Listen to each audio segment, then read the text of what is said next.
Hi, everyone, and welcome to Leap. We are kicking off 2023, and I'm just delighted and honored to have my guest here with me today for lots of different reasons. So let me just begin with introducing Karen Bruder. So Karen is a mother, she is a grandmother, she is an outdoor enthusiast, and is just a lover of people and nature and of all things. This is a particularly special interview for me because when I launched the Leap podcast in July of 2020, my first guest was Karen's daughter, Stephanie. And Stephanie came on and talked about the death of her father, who took his life by suicide in September of 2019. And I wanted to have Karen on because of the transformation that her life has taken since her husband, Bob, died. So Karen, welcome to Leap. Thank you so much for coming on today. You're welcome. It's my pleasure. One thing I didn't say about Karen's bio is that for 15 years, Karen had a preschool, a nationally acclaimed school for how old were the children for the preschool? 3 to 5 year olds. 3 to 5 year olds. Preschool. Yeah, that you ended up closing due to COVID after Bob's death. So I wanted to mention that because of how special that school was and how you dedicated, 15 years of your life to building that school. So Karen, I want to start with I want to begin with your story. So people who have been listening early on know, that people who are able to listen to Stephanie's interview know what that tragedy looked like through her lens. And now start wherever you would like to start with this story, because I know that Bob had suffered from depression, obviously, prior to taking his own life. So I'm going to hand it over to you. Yeah, he was sick for a long time. And, I think the type of depression he struggled with was a progressive illness. And over the course of 20 years, it changed its presentation. It started off when we first were together, just very, very subtly, almost as though, he was trying to cope with all that I was bringing into our relationship. I had been previously married and had 3 children. They were, at the time, about 2, 4, and 6, roughly. And he had never had children. So that, to me, seemed reasonable that, somebody coming into a relationship with a person who had a already predetermined family, might struggle a bit. So I tried to give him as much space as he needed. And ultimately, we got married and he seemed very happy about it. And yet from time to time, he would disengage and just become lost in himself for, a week or 2 at a time. And then he'd be back and things would sort of settle into normal again for months at a time. Did you see signs of his depression prior to getting married and just didn't recognize it as such? What was that? Exactly. That's exactly what it was. I owned his sadness. I took it on as though I brought that into the relationship, or I brought those emotions on for him by bringing with me all that my life included, my children, at the time, very, very heated. We were just finalizing the divorce, which took, several years. It was a very hotly contested divorce and lots of strife involved, anger, sadness, whatever. And all the things that come with an ending of a marriage, especially if maybe one person, doesn't necessarily want that marriage to end, and then you've got little children and now you're doing custody and all of that stuff. And so where was Bob in the mix of this? So was it, when you say that when Bob came into your life, was it still like, how do I want to say this? Just after divorce, when you're still dealing with the kids are going back and forth to the houses and things like that. So when you say that you were taking on his sadness I just want to make sure I understand that you feel like because of the situation your own life was in, that it was impacting Bob in this way. Absolutely. Yes. Yes. I felt like everything that was going on in my life with the children and with the divorce and all of the difficulties around that was causing, him from time to time to just want to disengage. And I saw it as disengagement rather than depression. Okay, that makes sense. Why would he want to be, signing up for all of this? Who in their right mind would take all this on? This is a lot of stuff.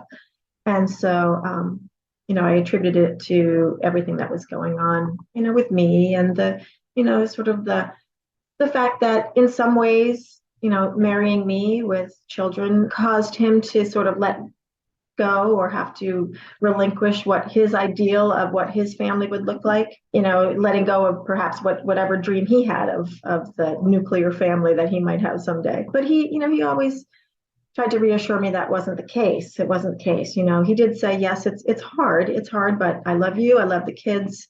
And he would come around. So, okay, that was great, but then over the years, it became more frequent and more profound. He would lapse into those disengaged periods for a lot longer and be gone a lot farther away, it seemed. And so when you say disengaged, can you be more tangible with? Yeah. So, we ultimately had two children of our own, Adam and Stephanie. Stephanie's the youngest of the five. And, there would be times when the older kids would be with their father and I would say, hey, let's take them to the beach. And he would say, I'm just not up for it. Do you mind if I just stay home? I can look at photos now and I can tell you exactly, the photos when I took the kids to Popham by myself. I took the kids to the playground here, but I took the kids to go fly kites and we were laying in the grass flying our kites at Twin Brooks alone. Things like that where you would think that he would have wanted to engage in creating those memories and it was just too difficult for him to do it. So we just didn't want to do things with family. Getting him to stand in a family photo just sometimes became a point of contention for me because I would stand next to him with my teeth gritted and say, can you smile? And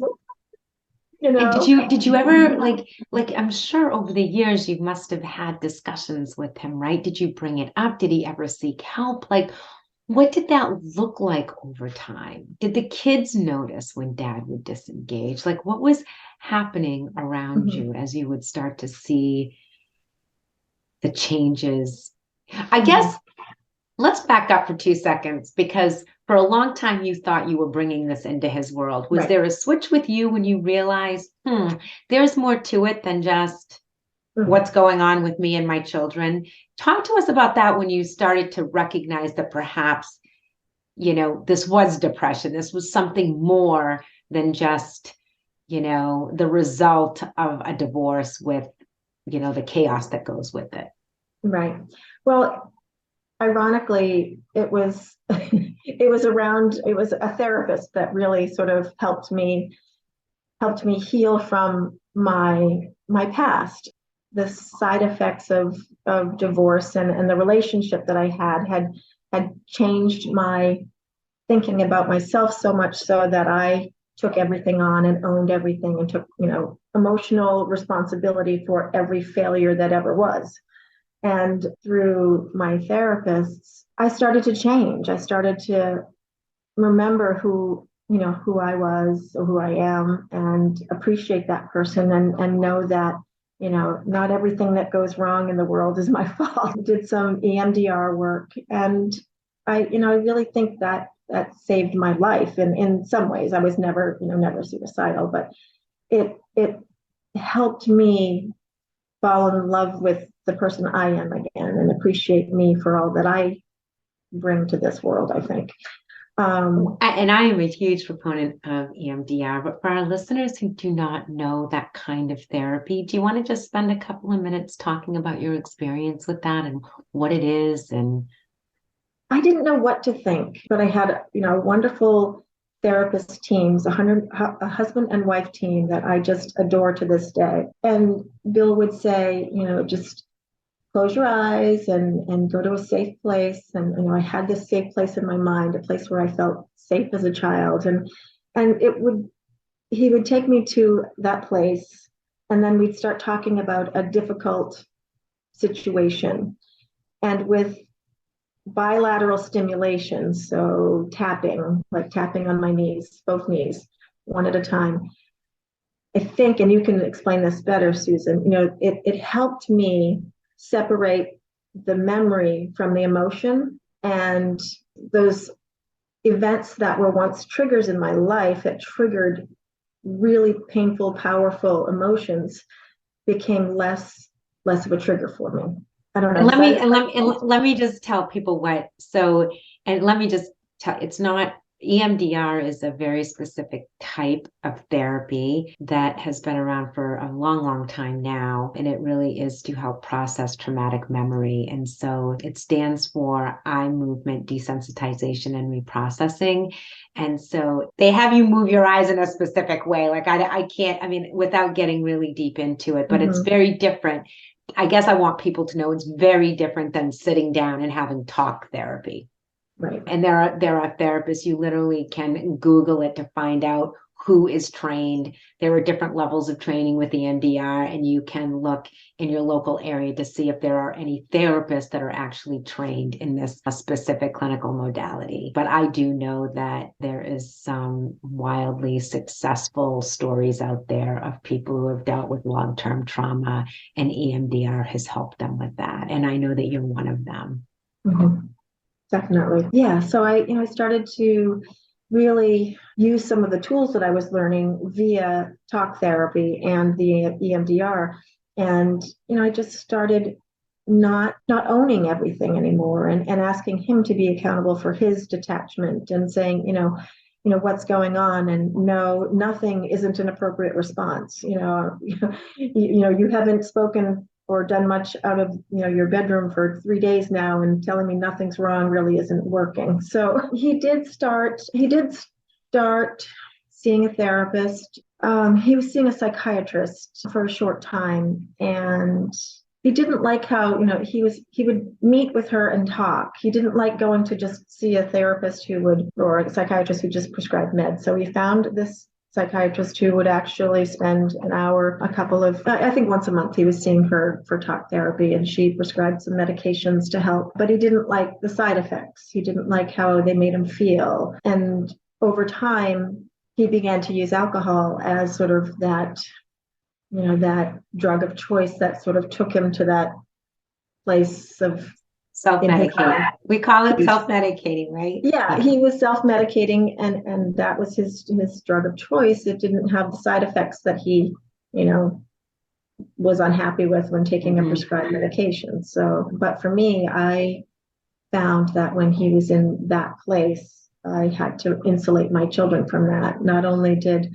I not want them to see him intoxicated to the point of, non-functioning, but, I wanted them to know that this isn't a healthy way to deal with your problems, or your depression, or mental health issues of any kind. So, we did a lot of things, without him. We would, the kids knew that he wasn't well. They didn't know about the level of alcohol abuse that was going on. I think at some point they started to figure it out. It wasn't until probably 2014 or 15 that we actually sat down and had a conversation with them, and shared that, Dad has an addiction to alcohol, and they, that was what they knew of as his problem. They didn't know about the bipolar depression piece.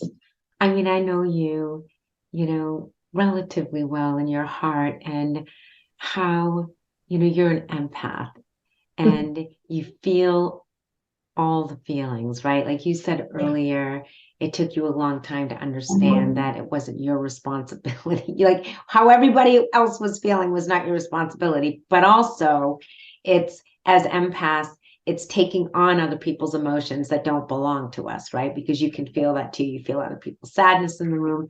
So I'm curious, what was going on for you and your own internal process of here you've got these small children, you've Mhm. got this husband that you're probably always worried about, right? Like Mhm. trying to get him to see a therapist or trying to get him to deal with the alcohol abuse. And what's happening to you? What's happening to Karen during this time? It was hard to detach with love. I went to a few, what is it, Al-Anon meetings. And I know they use that term, detach with love. But essentially, I had to do that because it came to the point where my children needed one healthy parent.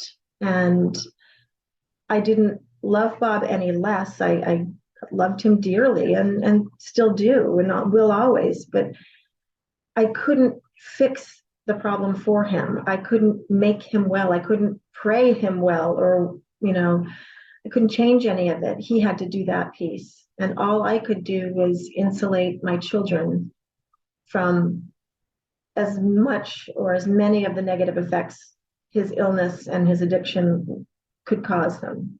When did you start being afraid? Because I mean, and of course, the only reason I know this is because you and I have a personal friendship. When did you start fearing for his life that he could be in jeopardy of Mhm. harming himself, or, or ultimately what ended up happening was him taking his life? Probably a couple of years, maybe 2 years before he died. He was very successful in his business career, and there was a lot of pressure involved in that. And he held himself to a very, very high standard, much higher than his boss even did. And as a result, he would, work himself. He would just work ungodly hours, and then to be able to shut his brain off at night, he would have a few drinks, and then those few drinks would, two would turn into 20, and a whole week would go by and he wouldn't be out of bed, and then he would make a decision. I have to stop. I'm smart enough. I know what I need to do. So he would stop drinking, and he would, cold turkey, and he would, have overwhelming, just consuming anxiety where he was just sort of this nervous, terrified mess. And there were times when he was in that place of, detoxing himself unsupervised, that he spoke of hurting himself. There was one time where I actually had to remove a knife from his hand. He was tearful and so disappointed in himself and disgusted that he had let his life, turn in the direction it had. And he just, would be so self-loathing that he wished better for me, for my kids, and couldn't see any other way. Karen, Um, did he ever get help? Did he ever go seek therapy? You said he went to a psychiatrist who prescribed medications for him, right? mhm. And did he ever try EMDR or talk therapy or any other than seeing a psychiatrist for? Not with any level of success. He would find somebody and he'd say, "Oh, I didn't like them," or "It wasn't a right fit," or, he tried going to Alcoholics Anonymous meetings and felt like he didn't belong there because he had nothing in common with these people, who some of whom were, living on the street. He just felt like he should be able to do it on his own. He knew what he needed to do, and he could, if he just put his mind to it, he could make it all go away, and all would be good.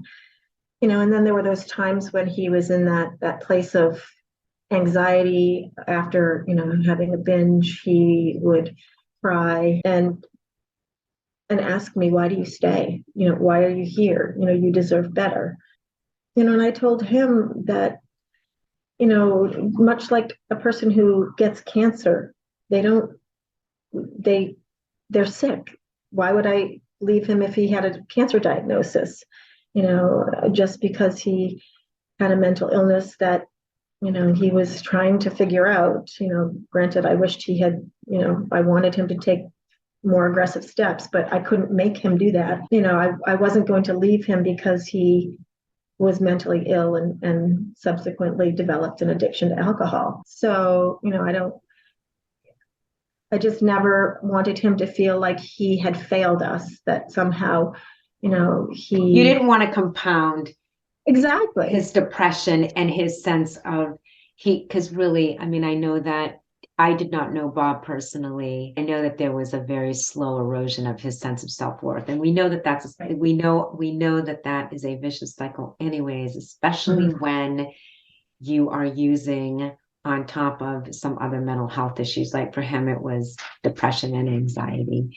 And then, of course, we know that alcohol is a depressant, etc. So his anxiety rising and the crying and whatnot when he was trying to come off the drug or the alcohol, I should say, just sort of exacerbated a lot of those feelings of feeling worthless, right? And the sense of shame and all of those things that happen on the heels of sobriety. So he was in this vicious cycle for a long, long time. Right. And I don't know if my memory serves me or not, but I feel like you started to also become more and more consumed with this fear that he would do something to himself. Is that right? I did. I mean, we became socially withdrawn, I think, out of necessity. He would want to socialize, but I knew that there was too much risk for us to do that. And so we ended up, staying at home a lot because I didn't dare go socialize where I knew he'd be tempted to have a drink because he'd feel like the only one who didn't have a real drink in his hand, and he couldn't do that. But I did start feeling like I need to check on him more often. And my preschool building was only about 3 miles from the house. So there were times, in particular, the last 2 years of his life, where he'd be working from home. And I knew that working from home sometimes meant medicating. And because he couldn't go to the office, there were 2 other people that worked in his office. So if he was in mid binge, he would be able to answer emails, or he wouldn't necessarily talk to clients, but he could, do quick emails and he could cover up, right? Like he could, because work never knew. Is that right?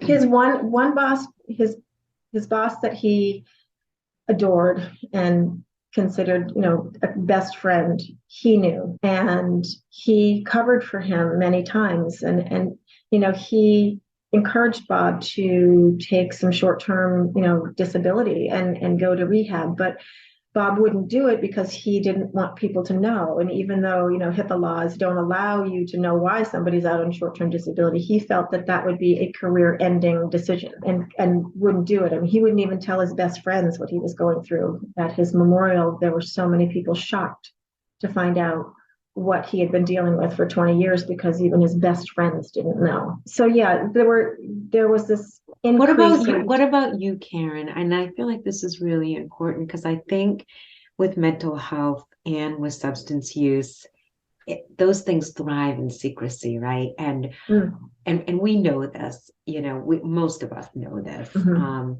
We hold the secret. It's it's part of the addiction cycle in families, right? We cover for our spouses or our partners or our children or whatever, because there's such this sense of shame, even still today, which honestly it's astounding given how far we have come, but there is still stigma, there is still shame. And I think there's also this eternal hope that if we don't say it out loud, it's not true, or it's going to get better, or all of the reasons that we hold family secrets. Tell us, were you talking to anybody? Did you have a confidant?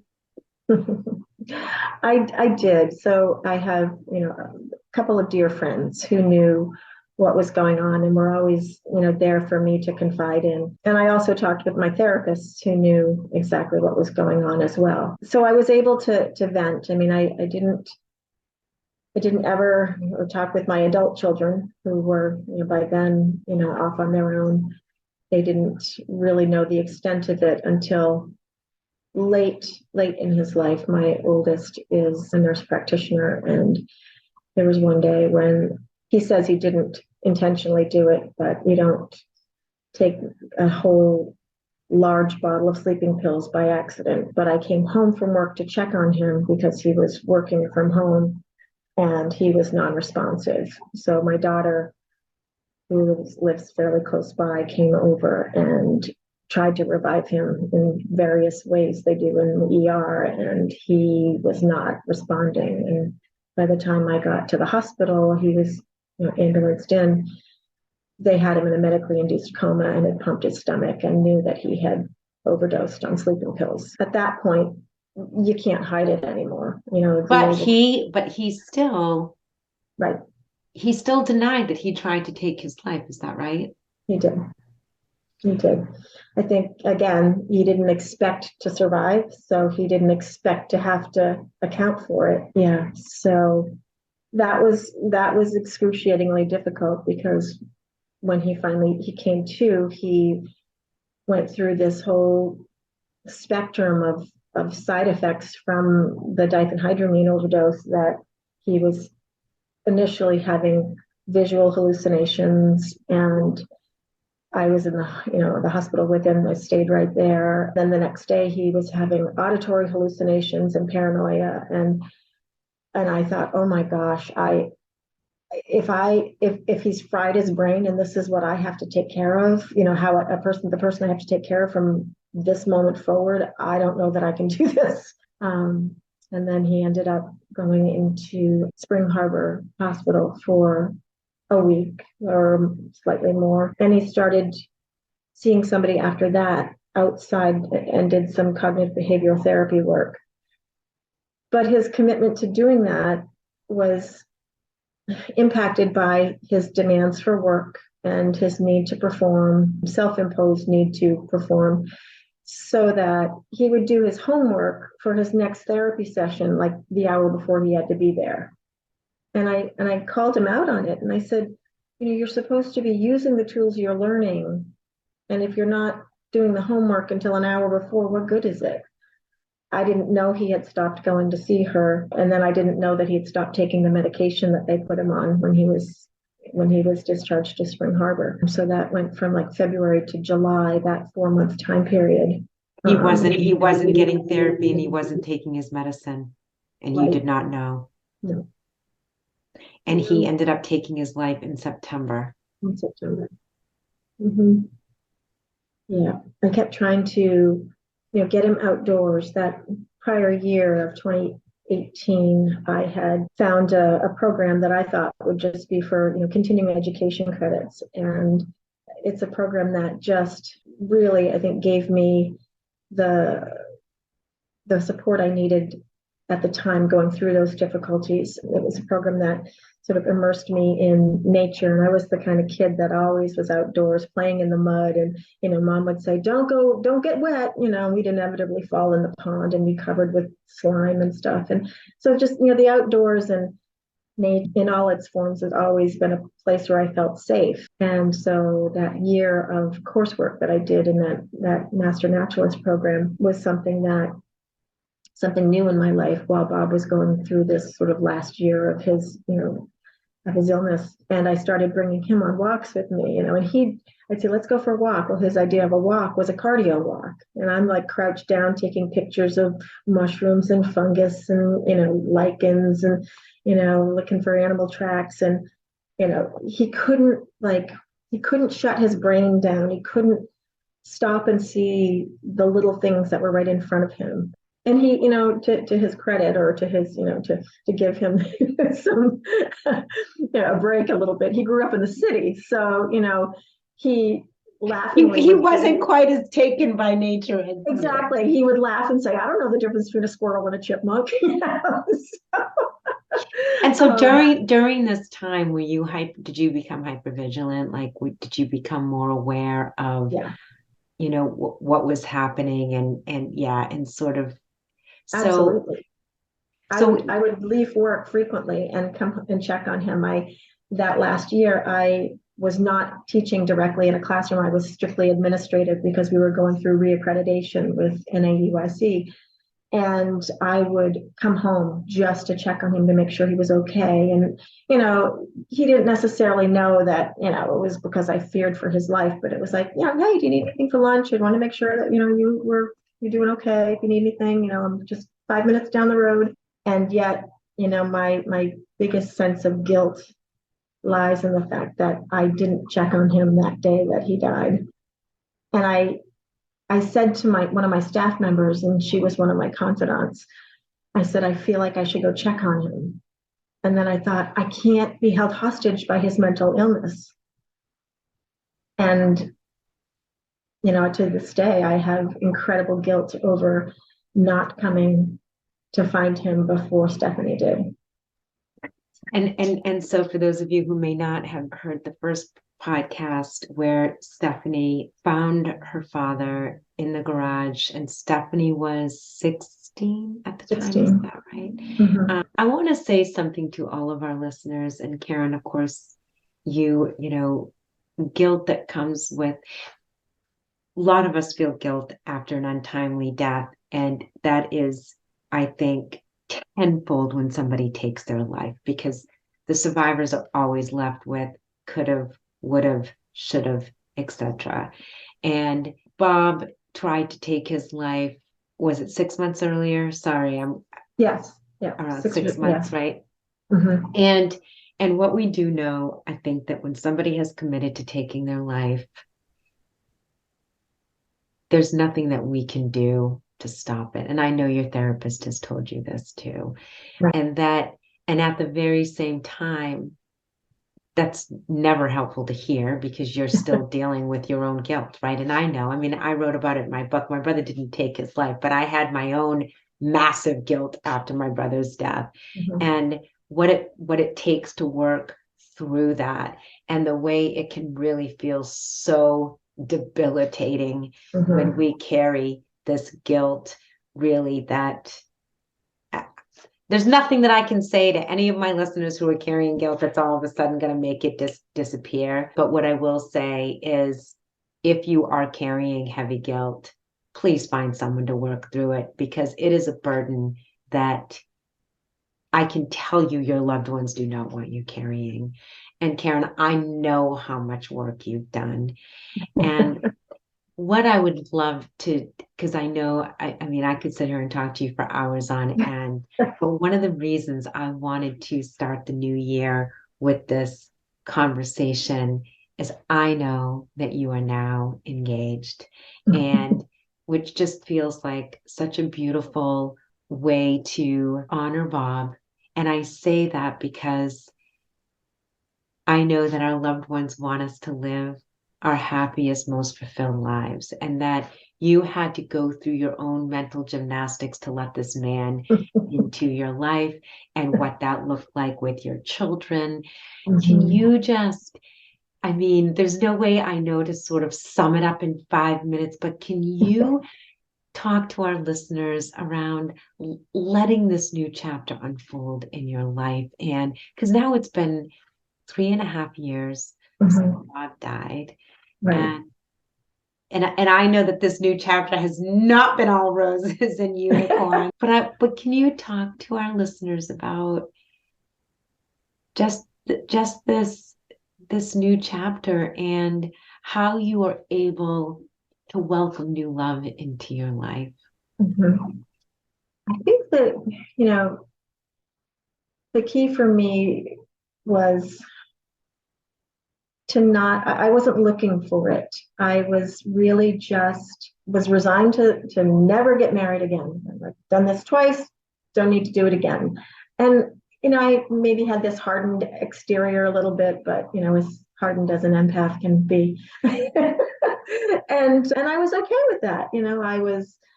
I was doing my thing. I was able to go out for walks in the woods, long nature crawls. And, it was like, I could sleep late. I could, it was, just doing my thing, living a simple life. I didn't want any, I don't need much. I just, Bob needed more. He worked hard. He wanted more money. He wanted to have a bigger retirement account.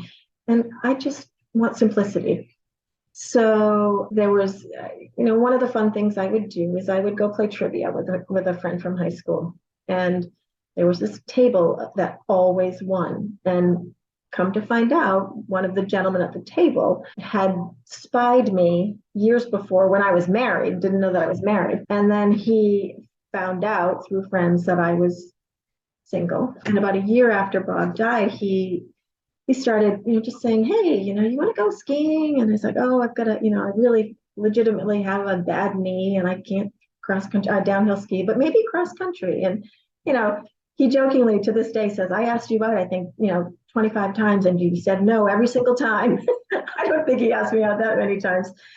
But at one point I wrote him a text or a Facebook message and I said, I'm really flattered. I've spent 75% of my adult life in relationships with others. And, since Bob's death, it's now the time in my life where I need to cultivate a relationship with myself and make new friends and have new experiences. And I basically just, look forward to, our developing a friendship. So that just evolved into playing a card game one day. And then I found out he had a teenage daughter close to the same age as mine. And one day I was having a moment of difficulty with my teenage daughter, and I felt like I needed some adult conversation. So I texted and said, hey, do you want to play another game of cards? And it went from there. And Stephanie will tell you that she encouraged me to play cards with this gentleman. And I thought, okay, if she's encouraging me to, then she's ready to see me in a relationship with somebody else. My son, Adam, on the other hand, he thought it was weird at first to see mom with somebody else. He's like, I knew it would happen, but it's just weird. Well, and it is weird, right? They've only known you with their dad. Right.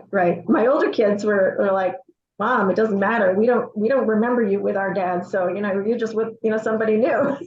But I wasn't looking, and I was in the place of, finding myself, and I found this person who loves all the things about me that Bob couldn't understand, like, why is it you like to go help salamanders cross the road in the spring?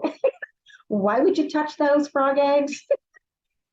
and so Jim is just, he's very outdoorsy as well. We're all about simplicity. And, I found this person who, has put up boundaries in his life because he came from a corporate, job very similar to Bob's. In fact, they knew some of the same people. But when he realized it was consuming his life, he made a change. And his work now involves the outdoors and the things that sort of fill his cup up and nurture his soul. And I thought, oh my gosh, this person just got dropped into my life, and he's sort of like the perfect complement to to who I think I am. So and what did that look like for you?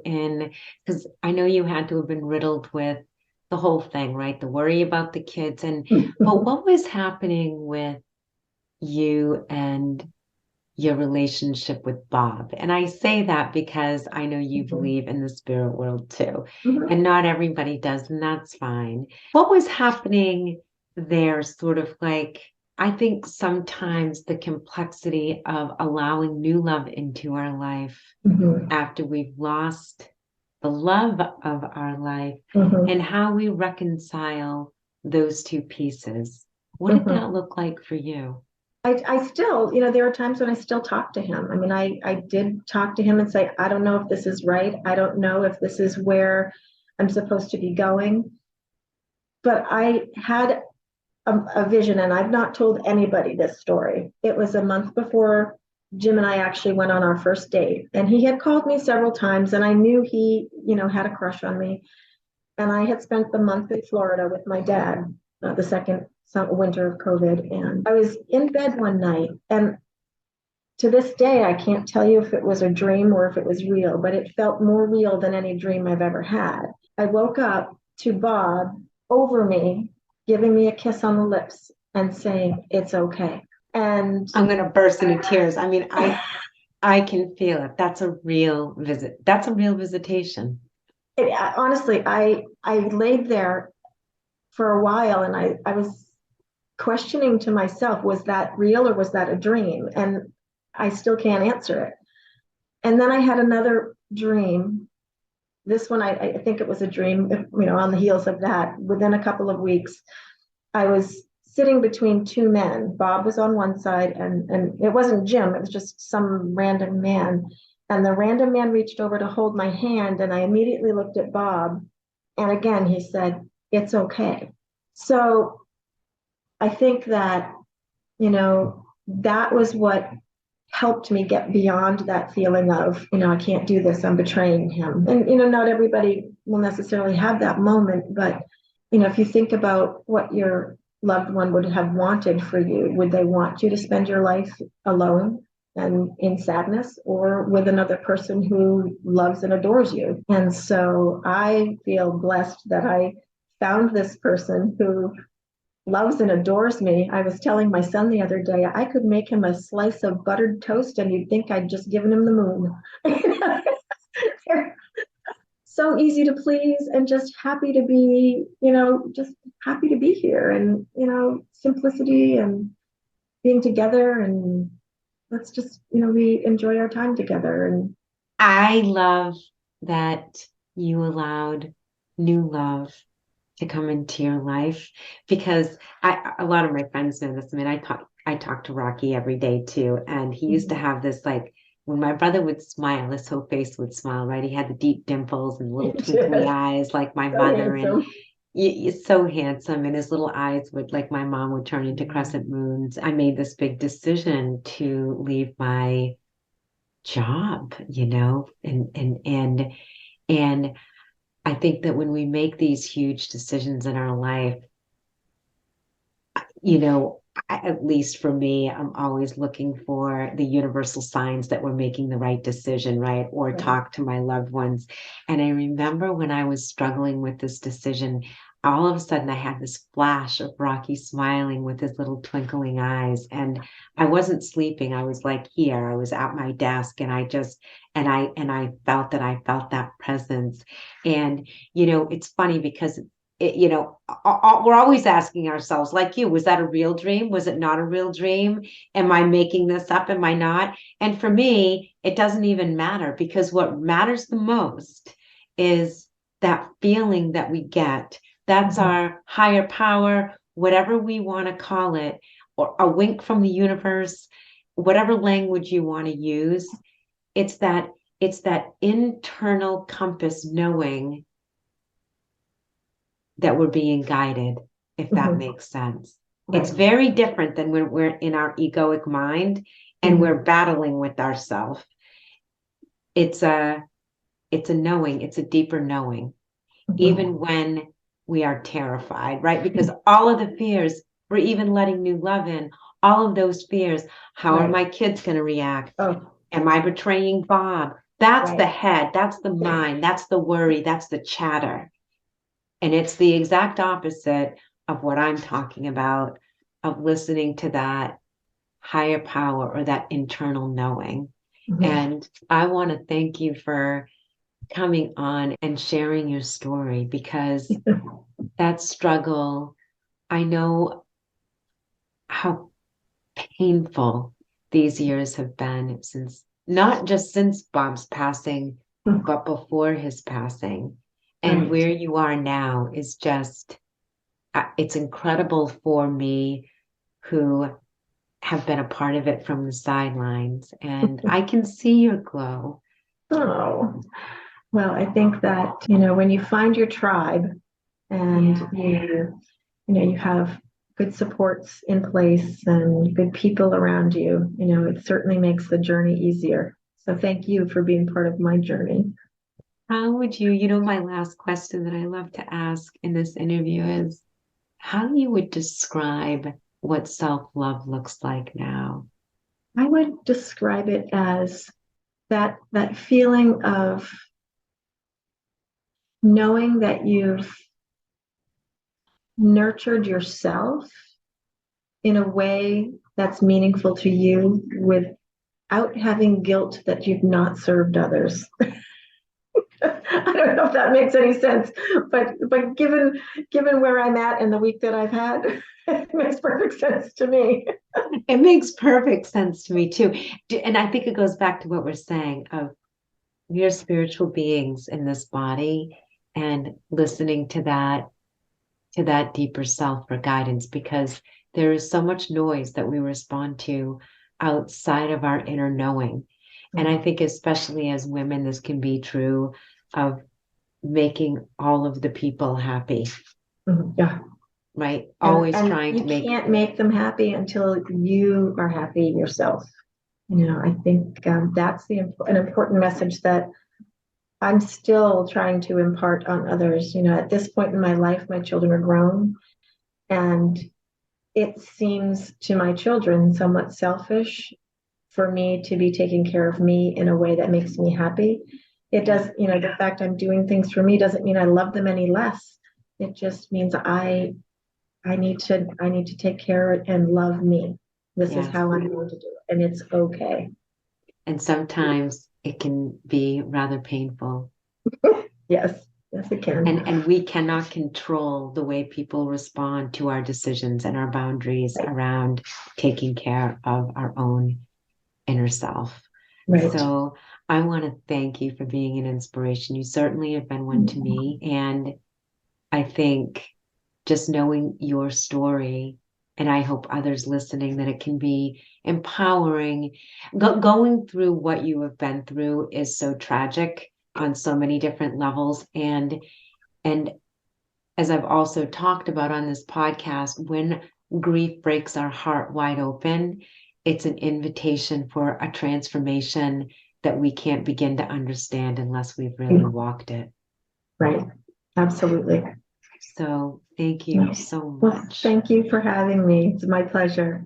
And thank you all for listening, and make magic happen in 2023. And for those of you who are in deep mourning, always give yourself grace to feel all of the feels when you're going through it, and know that there is hope.